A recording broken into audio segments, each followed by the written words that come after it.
emancipation. Until reading your book, I never realized how many divine creators have been born from virgin women as Mary.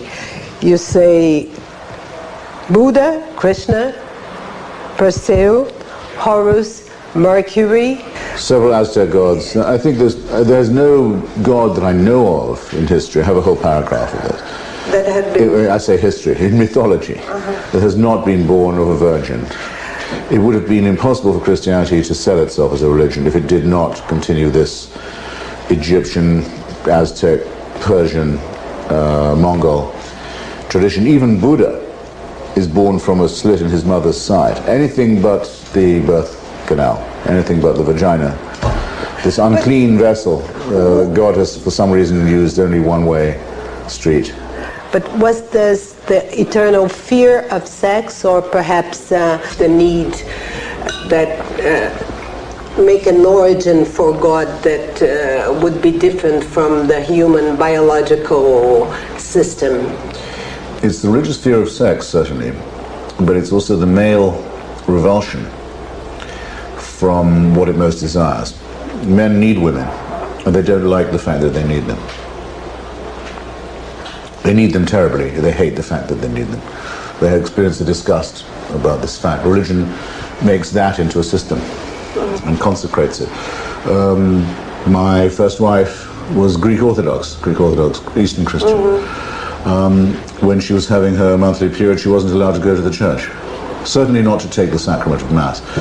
I think that used to be true, at any rate, of the Western Orthodox, the Roman Catholic as well.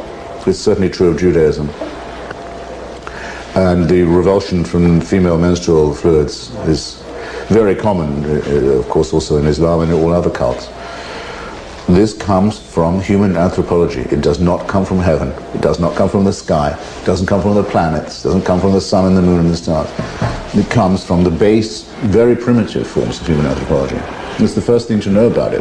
Let's take a look at the three monotheist religions. You have been submerged in the readings of the scriptures of a same story told in three different ways. But it was not very clear for me your own view on the three mostly known men in humanity: Moses, Muhammad, and Jesus. Tell us about them. Moses is a mythical figure, invented many centuries after he died. There are probably four authors of what is called the Torah, the Jewish Bible, the Pentateuch, the first five books of the New Testament. Invented. Biblical scholarship suggests at least four authors, contradicting each other, sometimes synthesizing each other.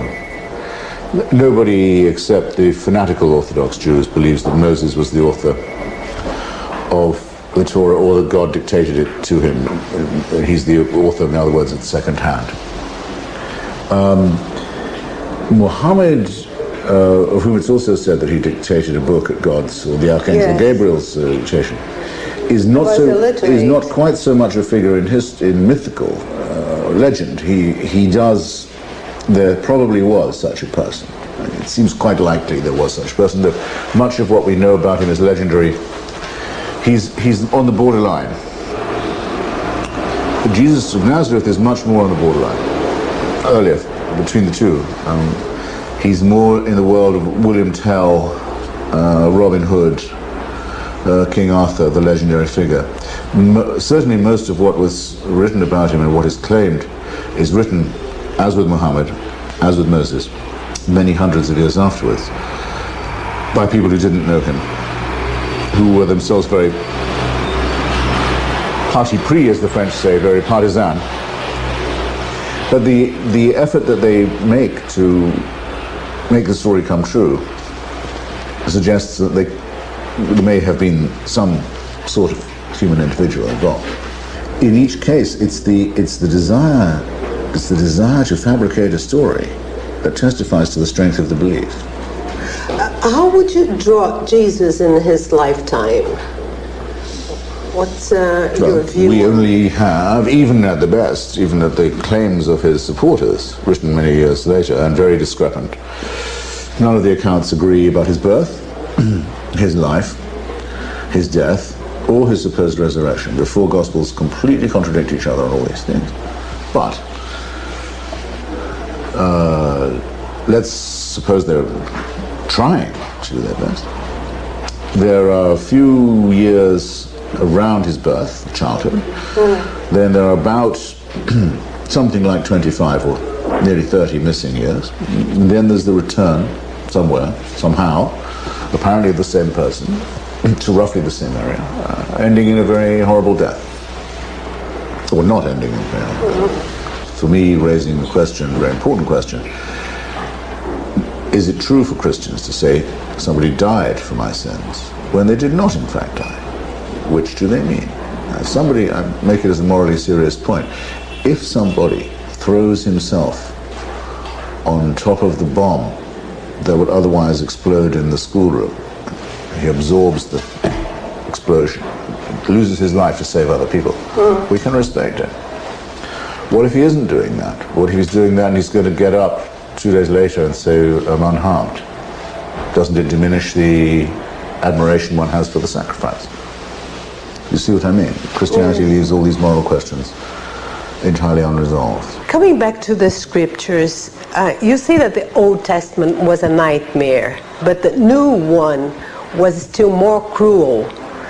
What was horrible about it? The Old Testament I describe as a nightmare because it contains the warrant, the official divine warrant for ethnic cleansing, as we now call it, the destruction of other peoples, actually for genocidal ethnic cleansing, the complete destruction down to the last child of the Midianites, the Amalekites and others. They're to be erased, obliterated, their land taken. If there are any survivors, preferably young female, they should be made into slaves, and so on. It contains the warrant for all this. Slavery, genocide, murder of children, etc. And theft, conquest, dispossession, imperialism, the most arrogant kind. But that's it. Once the Midianites or the Amalekites have been destroyed, or the Moabites have been destroyed, that's it. They don't suffer anymore for not being Jewish or not having a covenant with God. They're gone, but that's it. There's no hell. But now we're going to torture you after you're dead forever. Right. That completely evil idea only comes with Jesus of Nazareth, who says for the first time, if you don't agree with my lovely offer, depart from me and go into eternal fire. The most evil idea I think that's ever been proposed in history. Now very much preached by the suicide murderers of Islam as a central teaching of their wicked doctrine.